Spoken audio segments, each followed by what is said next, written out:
Thanks to our Patreon members for helping to make this episode possible, and we're now available on all the major podcasting platforms. You can find more information at the links below.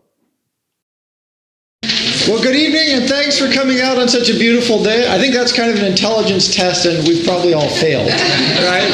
But I do appreciate you very much coming out, because it is gorgeous out there. Tonight's featured philosopher will be Jacques Derrida. Before we start, the only announcement I have is the Rocky gave me the flyer for this movie, The Examined Life, that's going to be coming out. I think it's starting tonight, but tomorrow night, after the movie, I'm going to answer questions as best I can. I have a few comments, but mostly I want to try and answer questions that people might have about the philosophers. All right, Jacques Derrida. Derrida, how many people have heard of Derrida? May not know anything about him, heard of yet. He's probably the most controversial philosopher of recent years, and also hugely influential, but for many strange reasons, which we'll talk about. If you've heard the term deconstruction, this is Derrida. Generally the term, in fact, invariably the term is misused, and we'll talk about that, but that idea comes from Derrida. He's been protested, he's been arrested, he's had professional and professorial groups strike against him to try and keep him from teaching or being given appointments and whatnot. So he's been controversial, and we'll talk about why that is. He was born in 1930 in Algeria. He's a Sephardic Jew, and this is very important because being a Sephardic Jew in Algeria is sort of like being a minority of a minority, because while the main population is, of course, Muslim, Algeria occupied for many, many years by the French. Before Derrida was born, the French thought it would be a great idea to give French citizenship to all the Sephardic Jews in Algeria. So they became sort of French. And this sort of made, but not really French, because they're Jewish and nobody likes the Jews, right? So it was this weird position that they were placed in, where they were sort of cooperating with the occupying powers, which made them none too popular with people like the Muslim Brotherhood, who had no use for Jews anyway. But really, the French administration didn't trust them that much because A, they're from Algeria, and B, they're Jews. And so it really put them as a community in this very awkward situation. And anyway, for Derrida, this was influential on his thinking. He never claimed this, but it's perfectly clear if you read a lot of his writing. By the way, he wrote over 50 books. So he wrote a lot, and none of it is readable. And so it's even more because it's so incomprehensible at every moment. But when he was in school, once he was thrown out of school because the school had over its enrollment of Jews. It was only allowed a certain percentage of Jews, and he got kicked out. A second time he was thrown out of school because the Pétain government, the Vichy government, put in all kinds of anti-Jewish laws, which got him kicked out of school. Another time while he was in school, the French government enacted laws against the Berber language. And so you couldn't use all these phrases that had cropped into Algerian French because they don't have French words for all kinds of things that are in the Algerian world. And so it had been corrupted, the French authorities would say. So numerous times throughout his life and education, he ran into these experiences where his language, his background, his location, his position were constantly being questioned or thrown into doubt or marginalized. And when you read his writing, he spends a lot of time being concerned with these kinds of issues. So he gets into the French School for Philosophers, the school that was attended by everybody, every French philosopher ever in history, even those that existed prior to the existence of the school went to that school. It just, Sartre, de Beauvoir, Levinas, Merleau-Ponty, Foucault, Ricoeur, the whole list. But it took him twice to get in, and it's not clear why. But part of the reason seems to be they didn't want an Algerian Jew in the school. And so it took him 2 years of failing, and then the third attempt he was finally able to get into the school. Also, the Algerian school system really didn't give him the background because theoretically he was in a school system just as good as anyone you would have in France, but in fact, really, they weren't paying that much attention to him. Sort of the separate but equal theory that never worked out that well in the United States. Didn't work out that well in many of the colonial institutions either. So Derrida gets in, and he's in school with Althusser, Foucault, Levinas, and several other key figures. They're a generation and a half or 2 generations past Sartre and de Beauvoir. However, that excitement, that energy, that focus on French philosophy is still there. And Derrida dives in. Surprisingly, he studies Heidegger and Husserl and Hegel. He's only influenced by philosophers whose name begin with an H.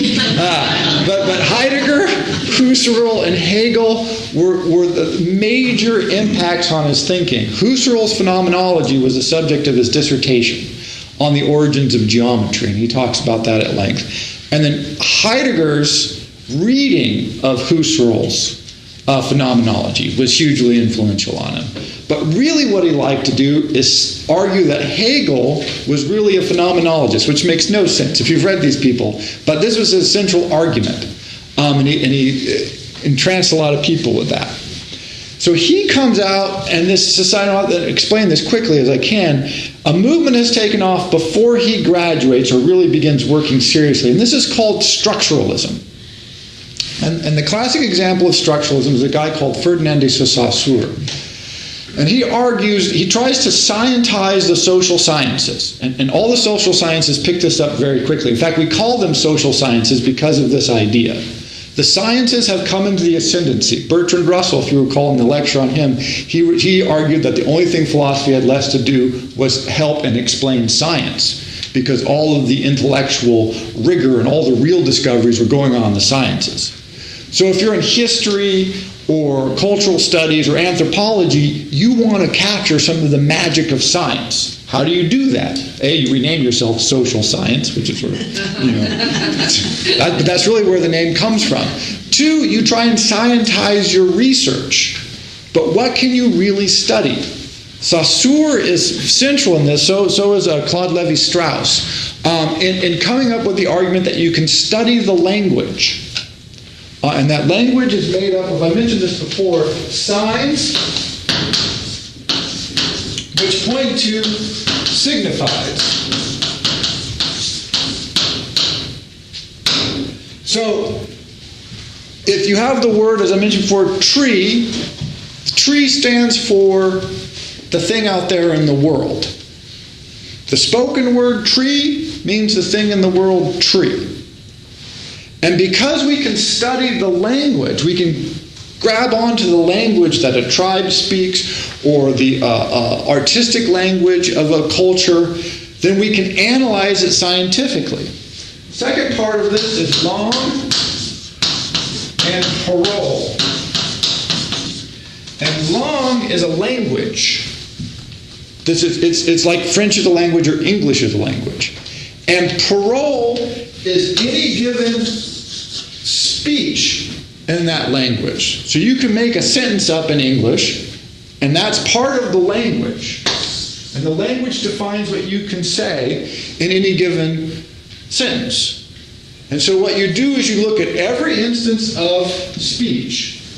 You correlate that with the thing in the world that it signifies, and this allows you to construct a science that allows you to understand language and therefore cultures and history and everything else in the world scientifically. Ha, great. This is the structuralist attempt. It did not work out well, of course, but this is the attempt. Now, the funny thing about this, although Claude Lévi-Strauss and Ferdinand de Saussure, they did some good work, but it sort of got exaggerated and went wrong in a number of ways. Louis Althusser being the prime example for going wrong. But what happened in the United States, and this is crucial because Derrida's reception here is different from in Europe, and I'll try and on the continent untie that. The first conference in the United States on structuralism had Derrida as a speaker. This is like having your first conference in your country on capitalism feature Karl Marx. Right? It's too late then.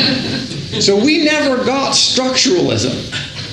What we got was Derrida's critique of structuralism and some other structuralist guys all in the same time. This was confusing. The other thing that happened is Derrida and many of the other French philosophers did not come into the United States via philosophy departments. They came in via like Yale French Studies and some English departments, because American philosophers, heavily influenced by the British and people like Bertrand Russell and Ludwig Wittgenstein and A.J. Quine and Eyre, were called analytic philosophers. They really wanted to work on logic and truth and science and all that good stuff. And they didn't understand what the humanist impulses of Sartre were all about, and they really didn't understand why structuralism thought they were doing science. So they were at loggerheads. And so they had no use for that. And so here comes Derrida into the middle of this. And he makes several arguments, but important to note that as he's making these arguments, he's arguing against something we don't have in departments where he's not supposed to be. And so he sort of pisses off all kinds of people everywhere. So like in Europe, people are mad because he's arguing against the structuralists, and he knew most of them personally, so it was very sort of, touchy. In the Americas, like they don't know what the hell he's talking about, but they know it's wrong. For instance, he would give lecture tours in the United States, even when I was in graduate school, he did this still, where he would speak only French, and his French is incomprehensible anyway, to crowds that spoke no French, and they would be packed. And he found this endlessly amusing, right? Because he's like, what the hell are they doing? They don't understand what I'm saying, even if they did understand the language, right?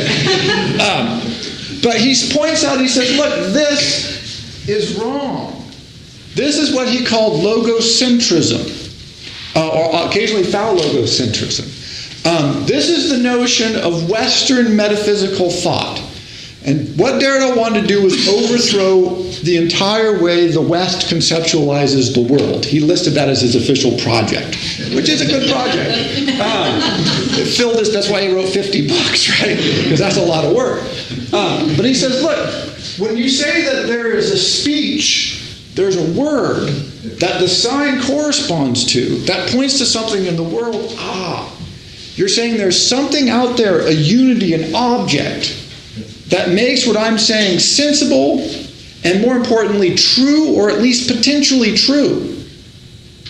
It organizes everything. And he says, and that's the lie of it. This is not how language works. He said, amongst other things, that signs simply point to other signs.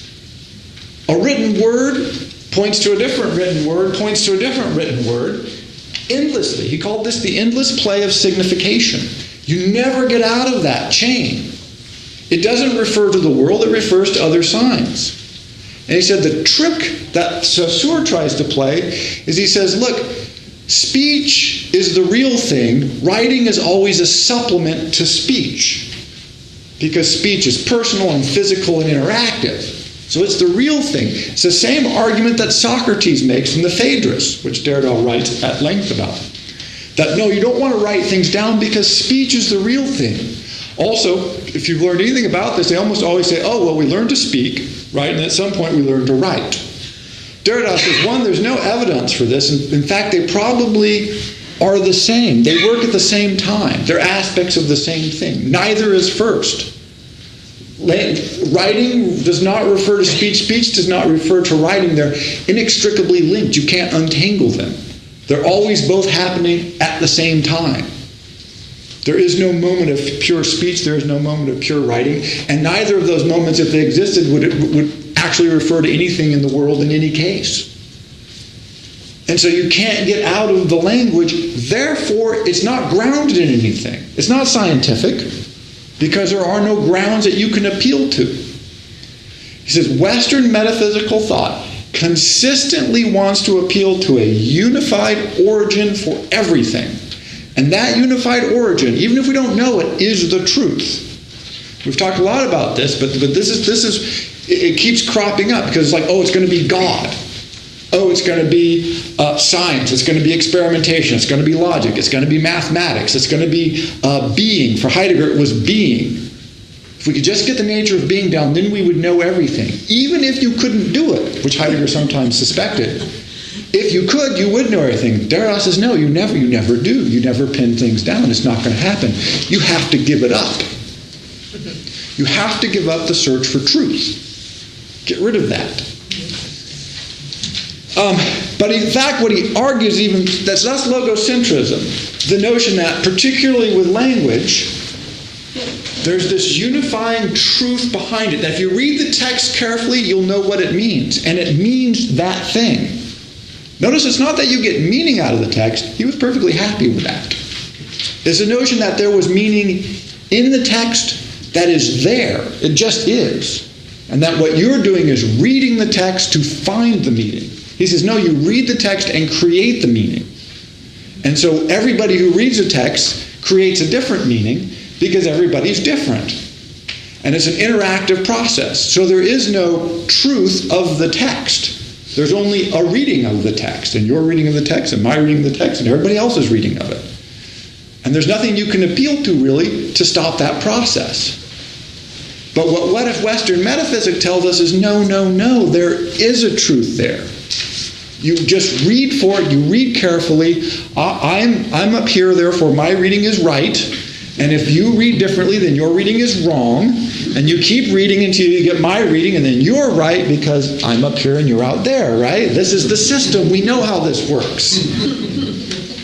And Derrida says, no, you can't do that. It's not there. And he goes at length. The one reason he writes so much is he just picks a subject and shows how wrong this is.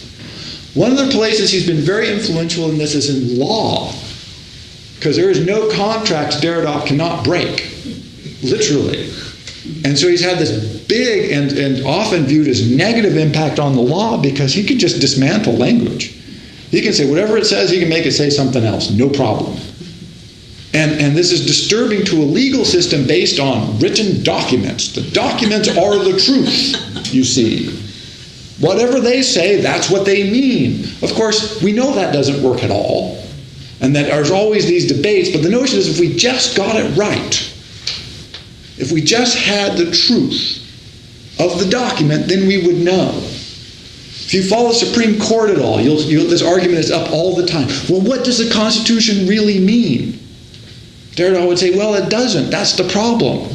And it's pretty clear the Founding Fathers didn't think so either. That's why they have judges who vote on what it means. If you believe in the truth of a text, you don't let judges vote. That would be counterindicated. And so Derrida's like, no, it's always constructed. It's always a reading act. Oh, people hated this argument. People do not like this argument whatsoever. And we'll talk about why that is. But he says the problem is you still have Western metaphysics. And this is where the term deconstruction comes from.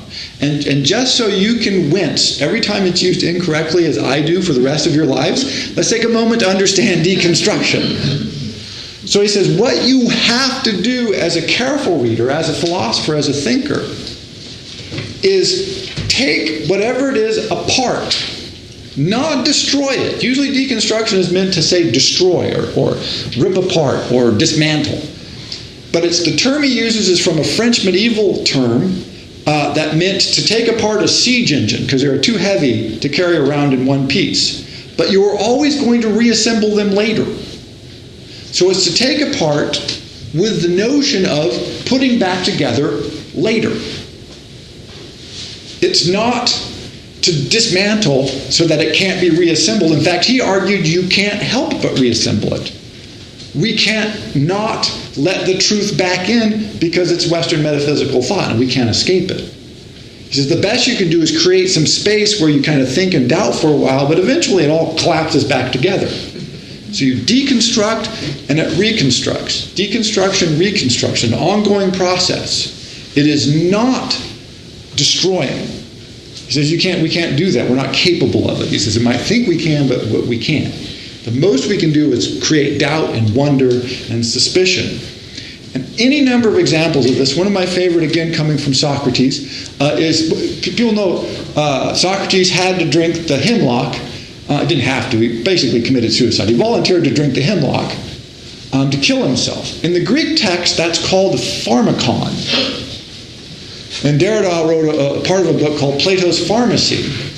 And it's where we get the term for pharmaceuticals. Well, is hemlock a medicine or a poison? The answer is yes. But you see what happens to your reading of a text when one word can mean to poison and to cure. Everybody wants to read the defense of Socrates as, oh, he poisons himself in the end. Derrida says it's perfectly valid to read that as he cures himself in the end. That he takes a medicine and is cured. He says we don't like to read it that way because we don't think of death as a cure. But Derrida argues all kinds of sides of this, but he says, look, basically pharmakon is one word that means pharmacy. It means a drug that cures and a drug that kills you. And it's the same drug. And it's the same word and it's the same idea. But we always want to narrow that truth because then we can know. And we'll come back to that. So deconstruction, to take apart with the thought of, in fact, the necessity of reassembling at a later date. So he's trying to work against this, the endless play of signification again, the scientification of anything, including the sciences, which he didn't believe in very much, the deconstructing. As part of that process, he started working on what you might call modes of writing that themselves enacted this resistance. Which is to say, I want to write philosophy, but I want to write philosophy from which you can't possibly get any truth. Or at least I'm going to throw up every barrier I can to prevent you from getting any semblance of truth from my writing. And still be doing philosophy. It turns out that's a remarkably frustrating thing to read. Which demonstrates how much we really want the truth. Stop beating around the bush. Just tell me the truth. And Derrida keeps saying, no, I can't do that. In fact, I can't help but do that. So I'm going to fight against it as long as I possibly can. The most readable, and actually it is fun to read to a certain extent, book is called The Postcard. And it illustrates a whole number of aspects of this. If anybody wants to see this book, it's really wonderful. And he says, imagine, if you will, that you're in the attic of a house and you discover a bag of half-burnt postcards. You don't have all the addresses or all the dates. You don't know necessarily who's going to and what's from. You don't know if there's two people writing back and forth or a group of different people writing back and forth. And you try to assemble them in some order. That's my book, and that is his book. It's a series of half-written partial sections of postcards that you don't know who. There seems to be a love story going on, or several, but you never really know. It's a series of burnt-up postcards, which is a little frustrating to read, but also sort of entrancing, because it's a little puzzle that you try to assemble. And then as soon as you think you might be assembling it, he does something that makes you think, oh, that puzzle's all wrong. Yes? It sounds like nothing flows in his writings. Oh, it most certainly does not. And did his personal life have order? Or he's a very orderly person. When he wrote 50 books, which is to say he's a very dedicated writer. The quality of them you can argue about, but he certainly wrote a lot. Married for years and years and years, 30, 40 years. And 2 sons. Everything seemed to be great on that front. Lots of awards, No, he was very sort of successful in that sense. But he really tried to resist this pinning of things down. But if you read the postcard, he makes, not only does he challenge the whole notion of, I'm the author, I'm supposed to tell you something. He obscures that as much as possible. He also does other things, like he claims to have gone into the Bodleian Library and cut a page out of this ancient text, which he may have. I've never been able to confirm whether he did or did not, but he claims that he did this. And the text of that, the picture of that text is on the cover of the book. And so if he did really go and rip this book out of the, one of 2 in existence, right? But then it raises a couple of questions. 1, okay, that's like a criminal, right? 2, if you didn't, he's just lying. And this is the other problem with Derrida. He's happy to lie to you. He has absolutely no compunction about that at all. Why should he feel that he has to tell the truth? Whatever that is. Whatever that is. That's exactly right. See, once you let go of that, it's very liberating. He's like, well, he's perfectly happy to mislead at any given moment. So you never know when what he's writing is what he means, or if he's just purposely misleading to you, or if he's lying to you. Back to the Plato's Pharmacy, and back to his reception by philosophy departments in the United States. What he does, so quick note, again, the American philosophical schools went from the British ones, but we never had the British philosophical education background. So most philosophers, professional philosophers in the United States, do not speak Greek or Latin, which is rare in England, particularly at that time when Derrida was coming out. A little more common now, but still relatively rare. Very uncommon for American philosophers to actually be fluent enough in Greek and Latin to go back and read the original texts in the original languages. So one of the things Derrida likes to do is propose completely preposterous translations of Greek classics. Nobody knows. But nobody knows. That's the key. And it drives the American philosophical establishment absolutely insane. Because they want to say that can't possibly be, but they don't know the Greek or Latin, so what the hell are they going to do? Right? So he can say anything he wants, and if you can't check, well, you don't know. But they know that he might be lying at any moment, because he lies all the time. But you never know when unless you actually check. And so this drove them crazy. Because they want to say, that's wrong. You are wrong. That's not in there. But to do that would actually take the work of knowing the language and going back and checking. And generally speaking, he was right. And he did check, and he was a much better scholar than most of the Americans who kept trying to fight with him. And this drove them absolutely nuts. And so, again, he was purposely antagonizing them, one. Two, they had built the reputation of the American philosophical departments on achievements primarily in logic and phenomenology and behaviorism of all godforsaken things, with this very firm grip on truth, very closely allied with the sciences. Because we didn't have the classical tradition that England had, nor the sort of French humanist tradition that the French had. And so our philosophy departments were floating around with that identity, and they gripped onto logic and truth. That's going to be our thing. And so when Derrida comes along and says, forget all that stuff. Well, they were happy about this. And so literally almost not taught in philosophy departments in the United States during at least the first 30 years of his working life. He's picked up by English departments in a new field called critical studies, which was based on a group that he advanced very early in his group called the Tel-Quel group. But his argument was, look, literature and philosophy are not that far separated. They should get together and work. Now, this really pissed the philosophers off, because now you got all these people who do literature writing philosophy texts and books and going to philosophy conferences and screwing everything up. Applying for their grants, for instance, which really upsets them. So this sort of created all this crazy patchwork stuff, and nobody knows how to pin you down. This is another thing that's important with Derrida. He had a tendency to publish 3 books at once, which he called a tripartite biblioblitz, which meant that you could never figure out what order his texts were written in, because they would come out 3 books on one day.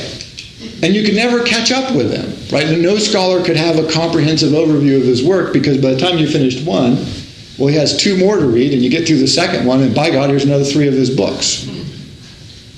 And so he tried to keep even people who were trying to figure out what he was doing very much at bay, to the point where for a long time he would allow no photographs of himself to be taken. Because he said that's just another way of trying to contain him. And then at one point he said, well, forget that. And people said, well, why? And he said, because the image of my non-image is becoming my image. And so I think it's important to have an image which will upset my non-image. And then you'll have the vacancy of my image against my image, and that'll create tensions and problems. So he was just this tormentor. Yes, tormentor of other people. He, by the way, and this is another point, he thought all of this was great fun. This is another thing that upset people. He was enjoying it. If you read his books, they are, if nothing else, hilarious, particularly in French, because he has all these like delayed sexual gratification jokes, premature ejaculation jokes, picking up people jokes, all worked into like a Hegel critique. I don't know how he does it, but he does it, and he does it like every other paragraph. He's a genius. He has this whole book on Karl Marx called Spectres of Marx. Because Marx in the Communist Manifesto starts off, there's a specter haunting Europe. It is the specter of the rise of the working class. So his book on Marx is called Spectres of Marx, in which there's a specter haunting Europe, and it's Marx. And it's written as a sort of long, shaggy dog ghost story. But it's a critique of contemporary Marxism as shaggy dog ghost story in like impenetrable phenomenological language. Yeah, and so you never know when he's just messing around or when he's actually telling the truth. Did he really rip a page out of a like 13th century manuscript from the Bodleian Library in Oxford? He claims to have, but I don't know. He also wrote a big book of art reviews. Like if you went to a library and they have or a library museum and they have little signs underneath all the pictures, he did one of those for blind people. So that if you went to this, for all the pictures for blind people, but he wasn't going to talk about the pictures because they couldn't see them and it would be pointless. So he calls it the Museum for the Blind. Yeah, so he'd love to do this kind of thing. So Derrida was having fun, and you have to remember this when you read him, because we want our philosophers to be serious. Think Wittgenstein, hopelessly serious guy. I mean, you just want to get Wittgenstein drunk all the time, because he was just really wound tight. But see, Derrida, not that way. He was having a great time.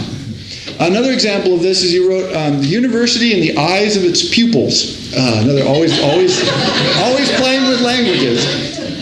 But he was invited as the president's lecturer at Cornell University, and there was a big controversy about this because the Cornell University faculty members did not like him. So a group of them got him invited, another group didn't want him to be there. Anyway, so he gives the lecture. So there you are, you're at the president's there, the people, very prestigious American university. And he talks about, there's a bridge at Cornell that students have a tendency to throw themselves off of. So much so that they put out nets so that when they jump, they don't die, right? And so this is the subject he chooses for his lecture. Like, why would you put up nets, right? And so, of course, no one is happy except for him because he thinks this is hilarious. That he's here lecturing to them on their students throwing themselves off of bridges, right? And he just thought this was the greatest thing. It's a funny essay called "University in the Eyes of Its Pupils." But he does this all the time, and you just couldn't pin the guy down because he didn't want to be pinned down. But he did think, one, that it should be fun. He said, he called it the endless play of signification. In fact, there's a great essay, I can't remember who wrote it, where they just took all the language from Heidegger, which is in German, so it sounds more serious anyway, but all of his, Aufhebung, all these very serious German words, work and focus and pragmatism, and he translated them into play and freedom and dissonance and just joie de vivre, right? It's over everything. All his terms are overflowing with happiness and joy, and sort of the ineffability of life that overruns any attempt at categorization or unification. That's what he was really against. He thought there were better things that we could go for. And so this, again, tracks back to his upbringing, right? And when I was in graduate school, I worked with, it was when the wall came down in South Africa. And so it was illegal to teach Derrida in South Africa, pre-apartheid. Because of his political activities, but because at least they were smart enough to realize that he was going to be opposed to a lot of this racist stuff. And so a group of South African professors, black professors, came to Indiana University, and one of them got teamed up with me, and I was supposed to teach him Derrida, teach him post-structuralism. I'm like, okay. So we went to the coffee shop and we would chat.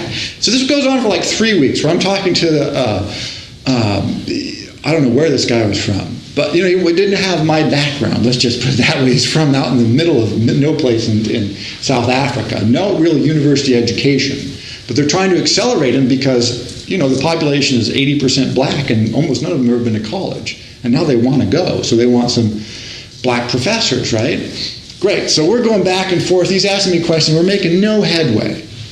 And he's trying to read Derrida, and I'm like, yeah, it's confusing and awkward, and we go on. And finally, I just say, okay, look, here's the deal. And this is later I found a passage where Derrida puts this nearly as explicitly. I said, how do you impose apartheid in South Africa? Impose apartheid in South Africa. You impose it by saying, you're black, you're Indian, you're white. What Derrida wants to do is preclude the possibility of saying, you're black, you're brown, you're Indian, you're white. You can't say that. It's an impossible distinction to make. He wants to fight against any ability to make those distinctions because they don't exist. That's basically his argument. In the real world, they don't exist. We have this problem in the United States. We call them African Americans. What the hell does that mean? Right? How black do you have to be black? How white do you have to be white? There are almost no people in the United States of pure African origin unless they came over, last weekend. That's why African Americans are also very light-skinned compared to most Africans from Africa. Right? But even in Africa, the racial tone of skin varies dramatically. So how do we know someone's African American? Well, we know, right? That knowing, that very deep metaphysical knowledge that is grounded on a falsehood, and yet we feel it very strongly, and it allows us to say things like, you're black and you're not. That's the kind of thing he was very against. It's the kind of thing that allowed people to tell him that you're a Jew, you can't go to this school. Or you're a French, therefore we're going to blow you up. Or you speak French and go to our universities, but really you're Algerian, so we hate you anyway. Right? That capacity to categorize and make uniform categories out of diverse and discursive nature, this is the project that he most strongly wanted to oppose.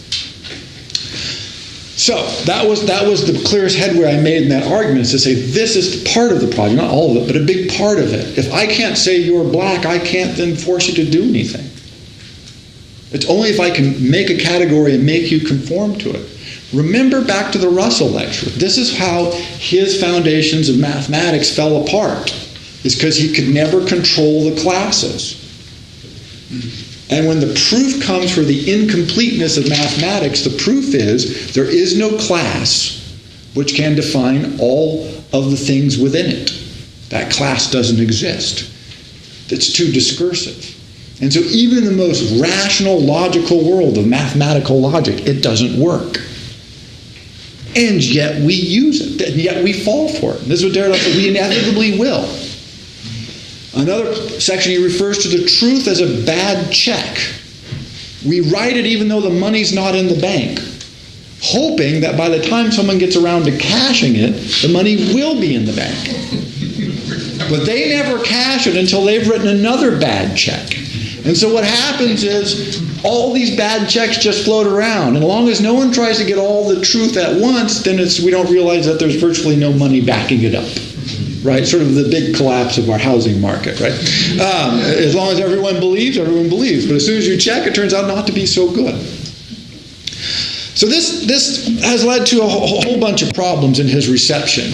On one hand, conservative, what could come to be called academic conservatives, academic philosophers, have resisted Derrida because they say he undermines the truth. This is sort of not really all that accurate. What he says is that we should fight against the truth, but it's not going to work. The best we can do is temporarily suspend it. What he argues is that, look, what we need to do is constantly reread the classics. Rousseau, Socrates, Hegel, Husserl. If you look at his works, they're all major philosophical literary figures from history. He was not trying to what they call destroy the canon, get rid of all the major thinkers, prove that they're all wrong. This wasn't his project. He spent years studying all of them and writing about them. What he did say is what we think we know about them might be wrong. See, this they hated, and then they would say, well, tell us what they do mean. He'd say, no, all I'm saying is what we think we know might be wrong. That's all I'm going to claim. And what most they want to do is say, no, we know what Socrates means. Well, why do we know what Socrates means? Did you read it in the Greek original? Because I read it in the Greek original, at least I claim to have, and this is what I think it means. And you don't like what I'm telling you I might mean, although I could be lying, but you don't have any means of disproving me. And so what you have is an environment in which a lot of mainline thinkers, academics, don't want to go back and reread the classics because it's too time-consuming. It takes too much work.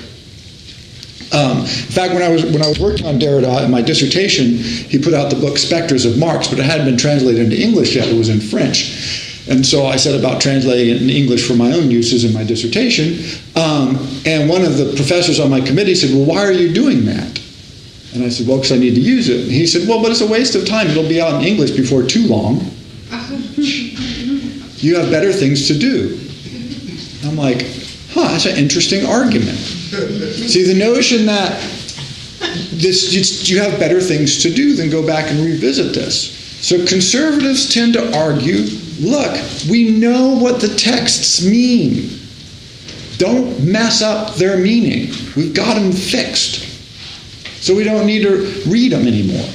Stop reading them. Go on and do the more important things. Liberals, on the other hand, have been identified as liberals, say, oh, this is great. It gets rid of truth. It opens up. It overthrows it all. We don't have to worry about all that stuff anymore. See, they don't want to read it either.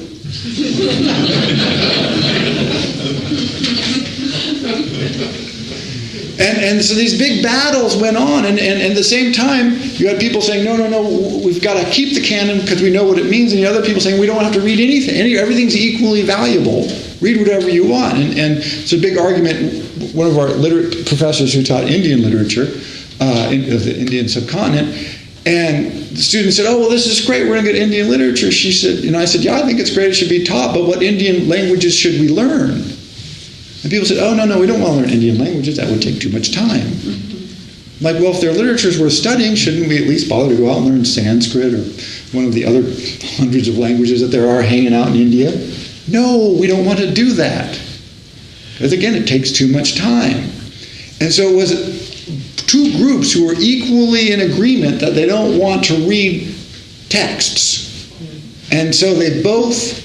One group championed Derrida incorrectly. The other group opposed him incorrectly. So we have this very weird take on Derrida because it's really a misreading of him. Like I said, look at what he wrote about all classics.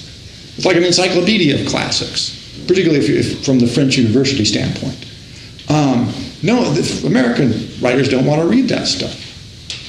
Conversely, he never says we're going to get rid of truth. He just says we want to try and stall it off for just a little bit so that we have some notion of what to think about. Other example from this, another book called The Truth in Painting. Anytime he uses truth in the title, you know you're in trouble. The Truth in Painting. And there's a famous pair of boots painted by Van Gogh. And he gives all these great analyses of these boots. And he says, one of the funny things is, everyone talks about this pair of boots. It's actually called The Pair of Boots by Van Gogh. And he says, it's not clear they're a pair at all. It's not clear that this is a left and right boot. And when you look at the painting, as soon as he says that, you look at the painting and you go, hey, he's right.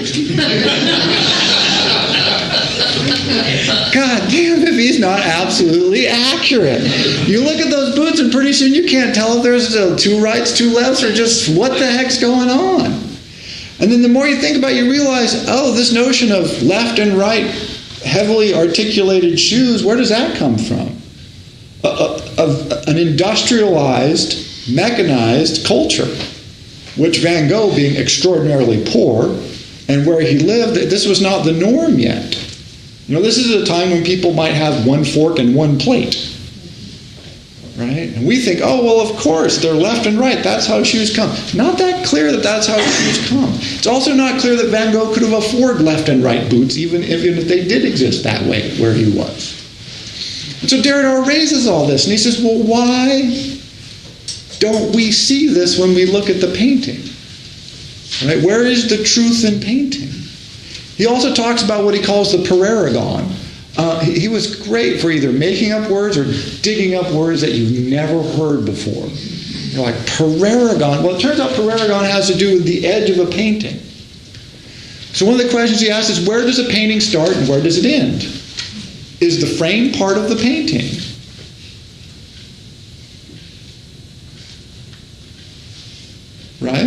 I mean, that's because it certainly influences how we see the painting, but is it part of the painting? Okay, if it's not part of the painting, then where is the painting? Is it the thing just inside of the frame? But what if we just keep shrinking the frame down? Right? Well, then that's certainly not the painting. So the painting must be where the frame starts. But what about all the paintings that weren't framed? Let's take those frames off. Why don't we take the frames off of paintings? Because then they would just be sort of hanging there. And he points out, then the frame would be the museum. And that's just baffling. We don't want the frame of the painting to be the museum. So where's the truth? He says, so he ends up convincing you, again, he's always very convincing until about a week later, and you're like, what?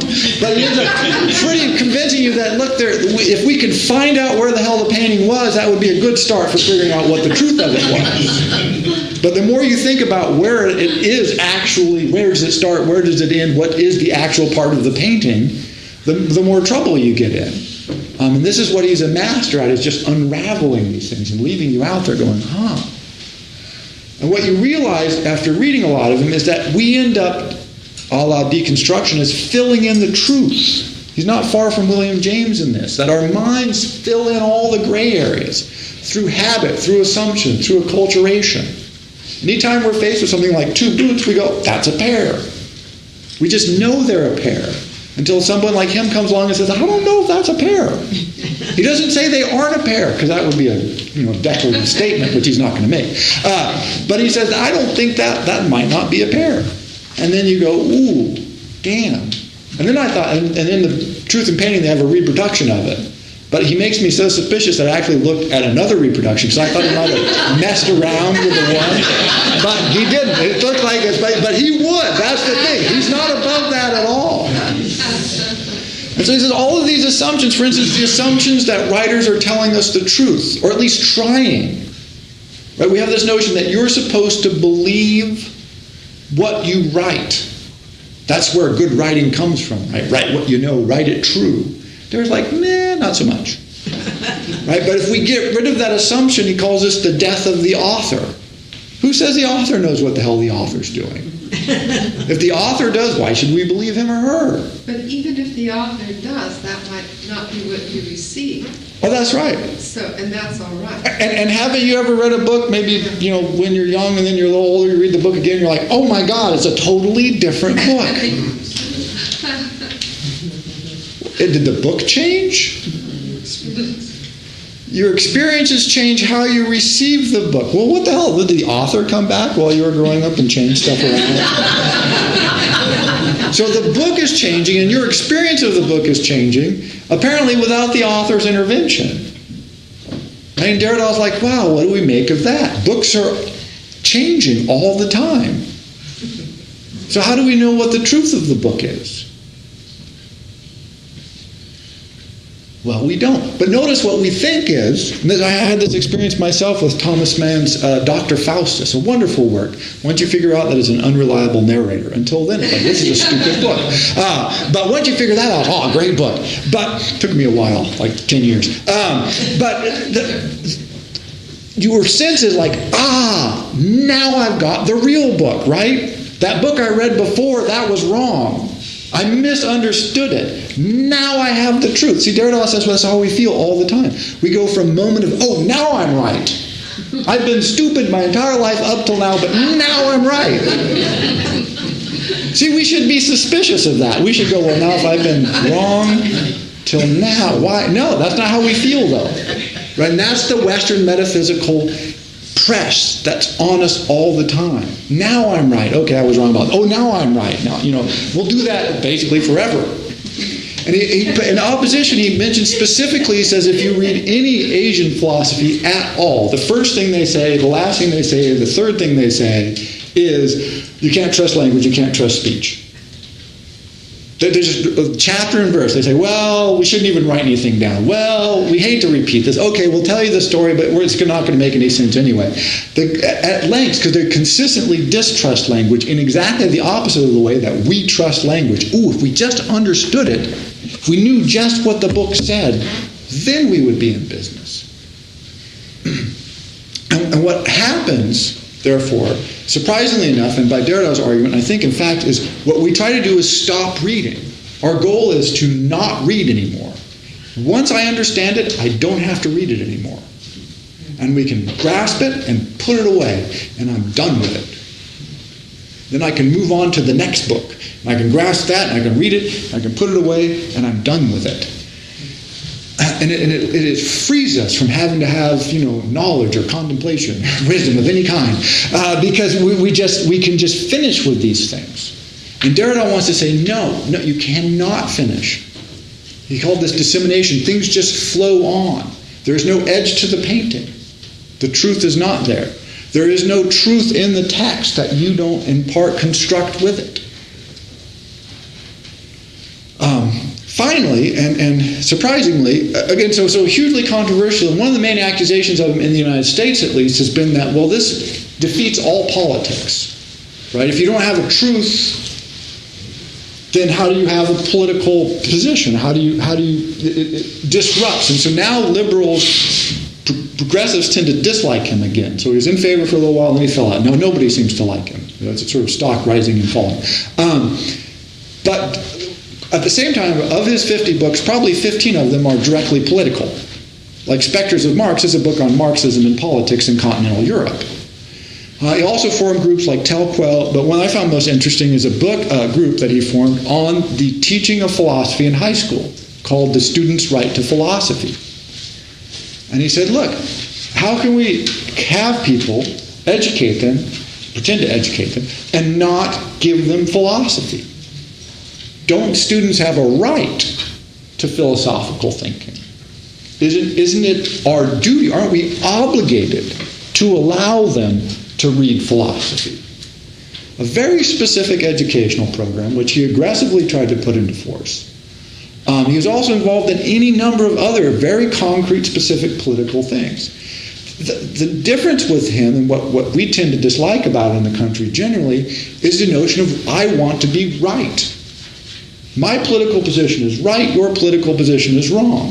Derrida is like, I don't think we should say that. I think that's probably a bad way to begin, because that's the same thing as saying, I'm white and you're black. Therefore, I get to put you on a reservation or put you in an internment camp, or it tends to lead to bad things, historically speaking. Heidegger, classic example of this. We don't need that. He says, in fact, we want to struggle against that. We want to struggle against the imposition of the truth, of knowing things all the time. We know too much. We have to stop knowing the truth. We have to give that up. We're not going to, but we need to struggle to ask ourselves the kinds of questions like, if I see two boots, are they necessarily a pair? Does this text have any truth in it at all? In Derrida's case, probably not. At least he's working against it as hard as he can.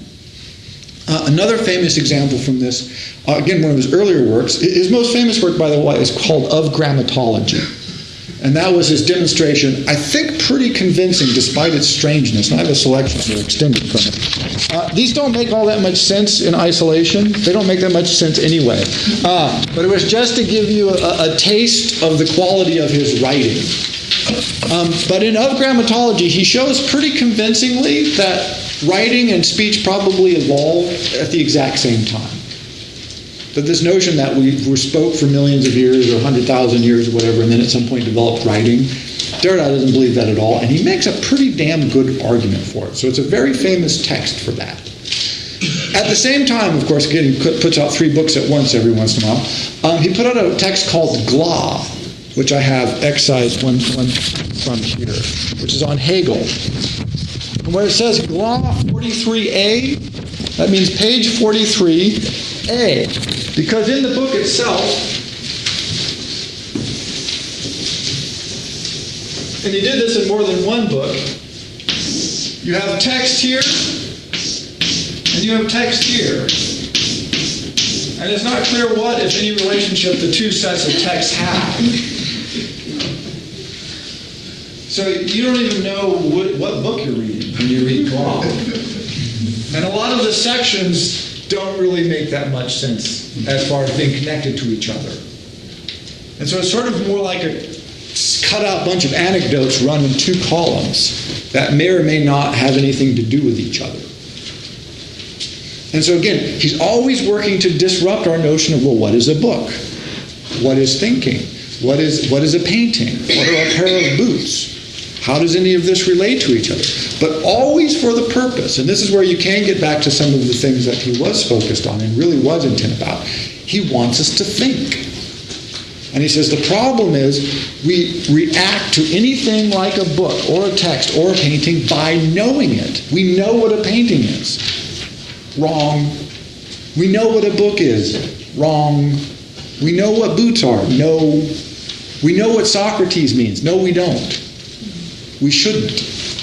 And his example from the postcard, the picture that he may or may not have cut out of the book in the Bodleian Library, it's an amazing picture actually, it's a medieval picture, I think 13th century, of Plato standing behind Socrates while Socrates writes. In philosophical history, the notion is, well, not the notion, it's pretty well established that Plato did all the writing and Socrates says you should never write. But it's not clear what happened with this medieval illuminator. Did he just get the names wrong? Right? But anyway, that's what it is. And he says, that's it, right? Socrates really did all the writing. He was like Plato's secretary, right? And he just works with this. But if you start thinking that way, it sort of reconceptualizes the whole notion of these guys. But that's the idea. Think about them. Reflect it. It may be that when they reconstruct, remember deconstruction, when we put them all back together again, it may not be that different. But we will have explored it, thought about it, and understood it. If we just look at it and know, then we're almost certainly wrong. That's not us. That's our culture. That's Western metaphysics telling us what things are, how the world is, what to think. And if you read Derrida and look at his work, that's what he fought against, basically on every page with every argument. So, Jacques Derrida, there you go.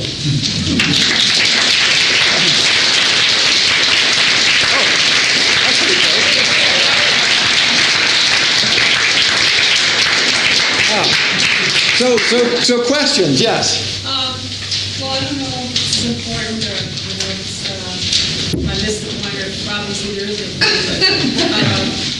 it's obvious that children learn how to speak before they learn how to write, and there's many peoples that spoke before they wrote, so it seems like they're speaking up first. Yeah.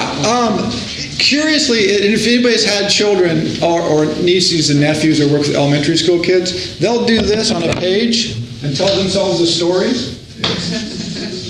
They run tests now, and if you give this back to them, they'll tell you the same story.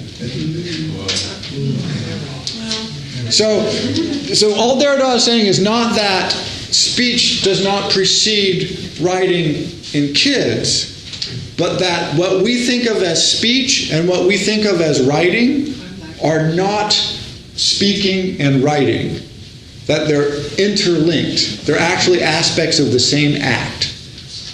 And so he's not really arguing that you have this speech thing. In fact, what he's arguing against is that this notion that you have this speech thing and this writing thing. He's saying if you actually look what speech and writing are, they're very shared and very intermixed. And so every time you speak, you are writing. And every time you write, you are speaking.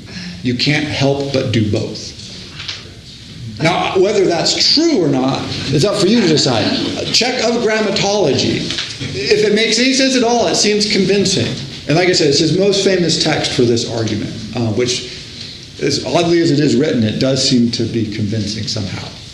But yeah, but that's the argument. It's not that you speak and then you write. He doesn't care about that. But the notion that speaking is writing, really. If you understood what we meant by writing, you'd understand that speaking is writing.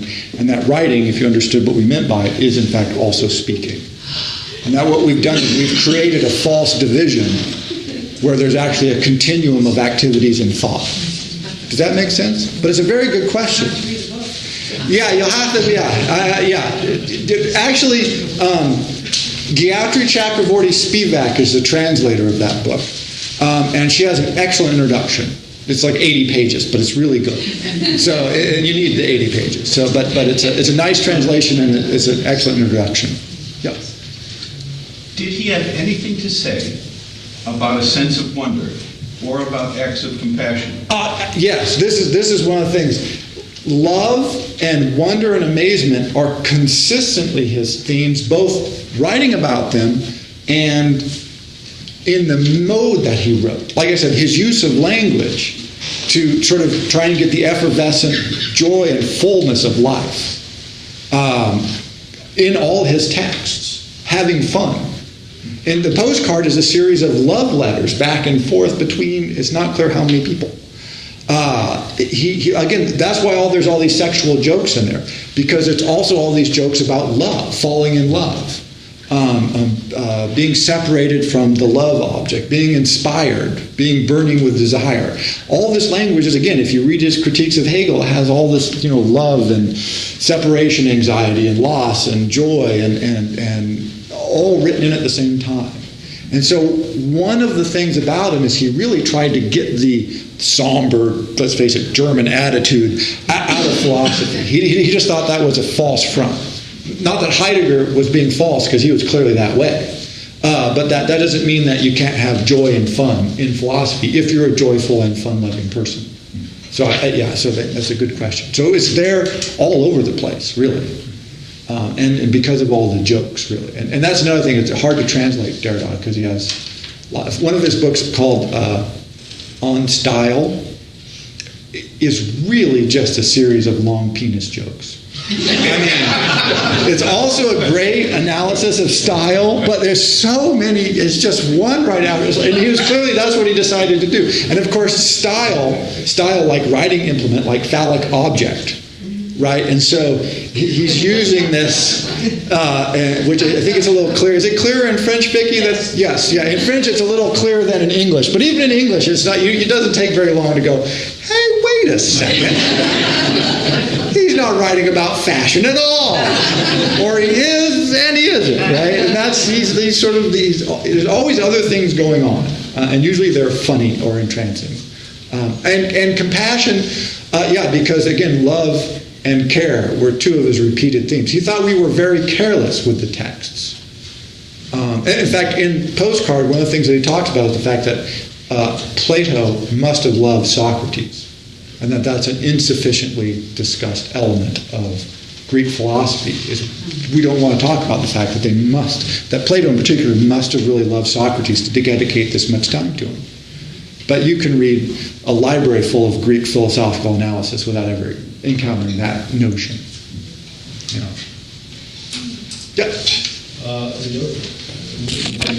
With respect to your comment about the difference between English and American philosophy, I overheard two philosophers at the University of Chicago, one British, talking, and the British guy said,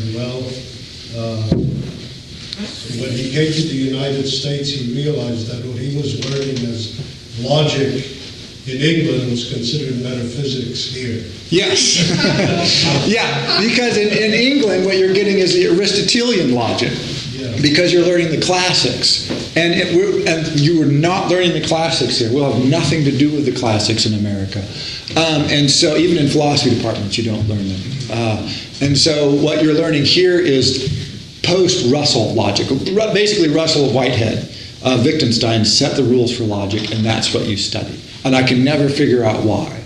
But that seems to be what we like. It's much safer, though, and easier to get grants for that stuff. Right? I think, it's this interesting close linkage with science, an attempt to build your reputation by attaching yourself to truth, as opposed to what philosophy has done for thousands of years. Did people who followed Derrida, especially people in literary criticism, remain true to these kind of principles of uncertainty and humor and humanism, or did the ideas tend to congeal and become more rigid and more certain? Yeah, rigid and certain. We hate uncertainty, right? And notice, writing an uncertain article on Derrida, it will get you absolutely nowhere, Right? The closest you'll see is the people who got to translate him. In their prefaces tend to feel pretty free. But you can read a lot of books before you sort of encounter much of this. Although, one exception, I should mention my dissertation director, Dr. Diane Elam, she wrote a book called Feminism and Deconstruction. Rutledge put that out. And she has a lot of sex jokes, right? Because, of course, you have feminism and sort of the male philosophy of deconstruction. And so she has all these dating sex jokes in there. But it didn't get her very far either. Well, it got her a job in England. Got her an endowed chair in England where they sort of understood this a lot better. But America, not so much, yeah. Yeah. But good question, yeah. Could I ask three? Sure, why not? When he talks about speech and writing, is he talking about consciousness? Yes. Okay. Yes, in a particularly phenomenological way. Because Husserl really is the captain of his team, who also influenced Heidegger. So it's a phenomenological notion of consciousness and being. Maybe you talk about this with politics, but what does his thinking do when you have to act? Right, and this is what it comes down to, is a good question, because this is what people throw in his face all the time. I was at a conference one time and somebody said, well, if I throw you out a window, can you deconstruct your fall? And I said, well, let's try. Right, and that sort of, and I said, that's that old medieval test of force, and it's like, yeah, I don't know. But what do you do when you have to act? He says, right, we have no choice but to act, but we shouldn't act as if we have the truth.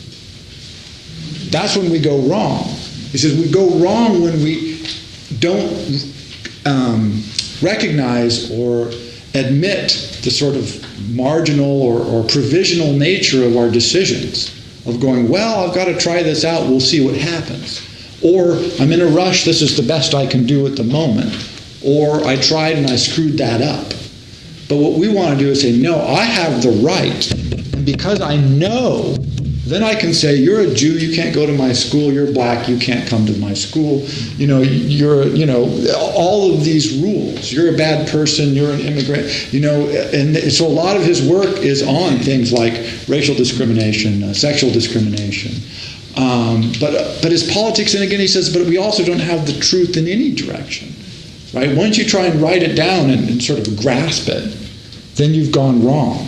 And he mentions it occasionally, but really a great example of this is our Supreme Court. This notion that the Constitution is a living document. It means we don't know what it means. It's up for grabs. It's changeable. And that our justices are responsible for figuring out what it means at any given moment. Oh, this drives people mad on every side. Right? They say, oh, well, that's wrong. Right? You have a 5-4 split on something. 5-4? Is that right? 9 judges? Yeah, 5-4. Okay, good. Some number of split. Yeah, so 9 judges. Yeah. So you have a 5-4 split. And people, oh, that's a terrible decision. It's like, well, 5-4. How crazy could it? I mean, it's got to be at least marginally close.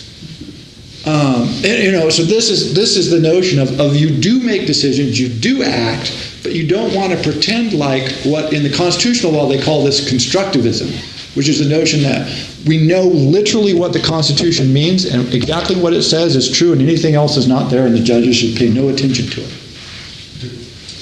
And my last thing, thank you, my last thing was that he influenced writers like Coetzee, if that's how he says his name. The South African writer who in Diary of a Bad Year on the page has paragraphs that go together. See, I don't know, when did he write? He's still alive. He's still alive, so he may have. But I don't know because Derrida's works were banned, which may have gave them a great deal of, sort of underground credibility, in which case he might have.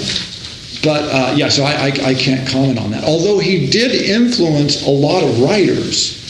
Who's the guy that committed suicide not too long ago? David Foster Wallace was very much influenced by Derrida, and it shows in his writing. But he acknowledged that he was influenced by Derrida.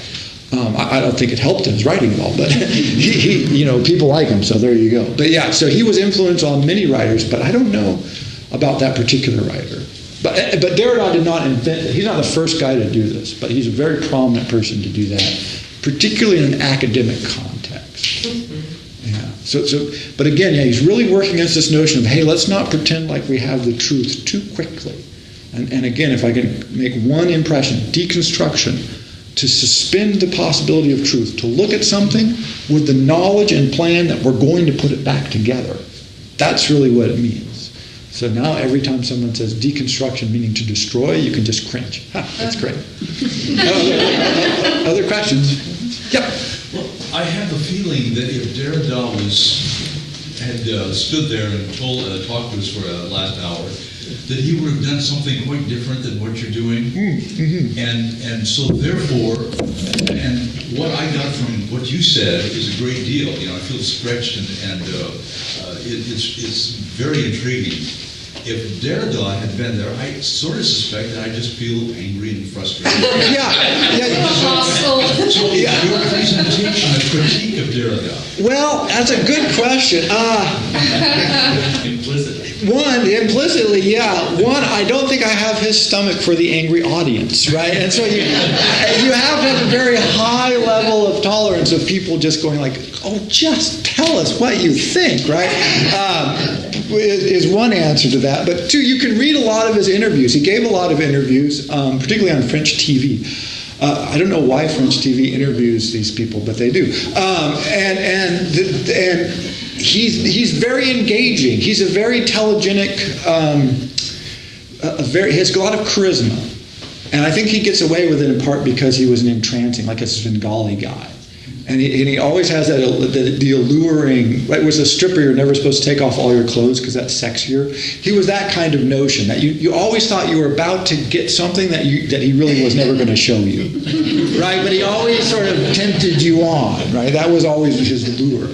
And so he was an expert at that. And he's really entertaining. Like I said, if you can get over the notion that it's supposed to be dead serious, he's a lot more fun. So yeah, that's if you're going to read him, I really suggest remembering that much of what he's writing is all wordplay, and it's kind of funny, but you have to have a lot of background to get the jokes. so it's sort of a lot of in jokes. Yeah. Other ones? Those excellent questions. Yeah. Well, I just wondered. He seems unemployable. The idea, you mentioned somebody was on an endowed chair. Well, the whole idea of an endowed chair seems to be that was my director, yeah. I mean, how could such a thing be, we say that the university is all about the truth and saying that there's a truth, and here we're gonna charge you money and then we're gonna give it to you. Right, yeah, first who would employ him? First he's from France, right? And their whole system works, particularly the highest educational system, like the Sorbonne and the programs that he was associated with, are medieval, in the sense of you're given an appointment based on a very select group of people thinking that you're a smart person. And that's it. You have no other criteria. If you impress them, you're in business. If you don't, it doesn't matter what you've done, you're not in business. I mean, he didn't get his PhD till he must have written 10 books by the time he got his PhD, right? So it's a very different system there. The notion of sort of, you go through academic steps, and it's much more formal, but very much more, would you say it's fair? It's very medieval, hierarchical. Wouldn't you say that, right, Vicky, at that level? I mean, and it depends on the school. Well, I mean, he was at the Sorbonne.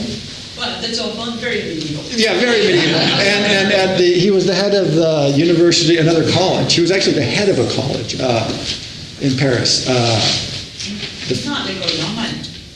No. Oh, shoot, I should look it up. But he would not, in American terms, he would never have had a career. Which is, again, right, because you want to give truth. Now, he was given many positions in America once he became famous. But it's clear that he had those positions purely because he was famous.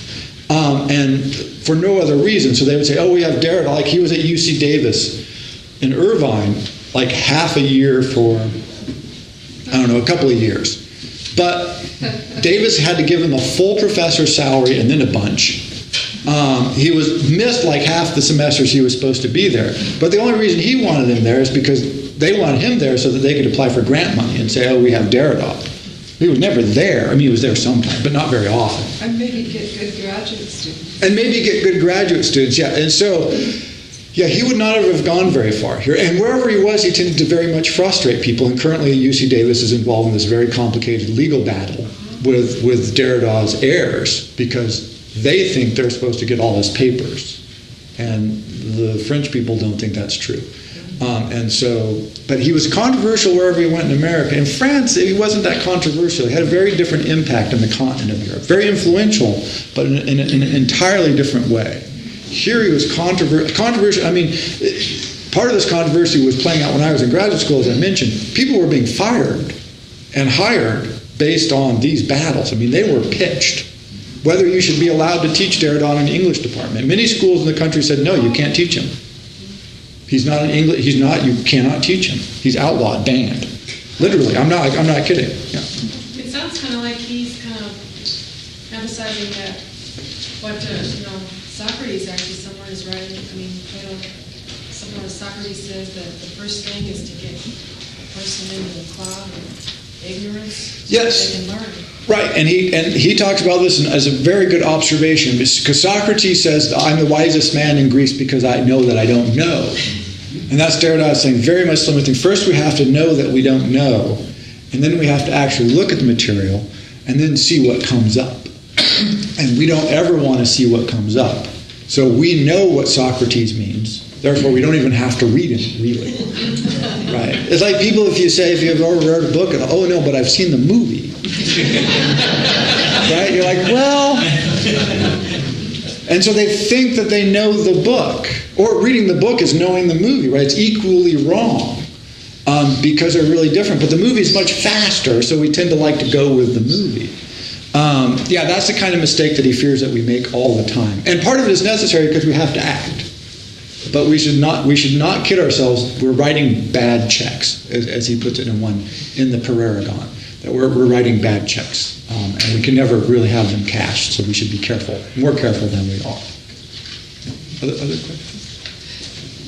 Did he write, you seem to suggest this, did he write a lot about art or about poetry, for instance? Because that would be the quintessential example of where the sign does not really go to the signified, but to something in you, so that you may have a similar experience, but if you're reading, as I just did, a poem by a woman in Estonia, I'll never see that sea or those dark woods, but I have something in me that feels similar enough that I feel some truth to that.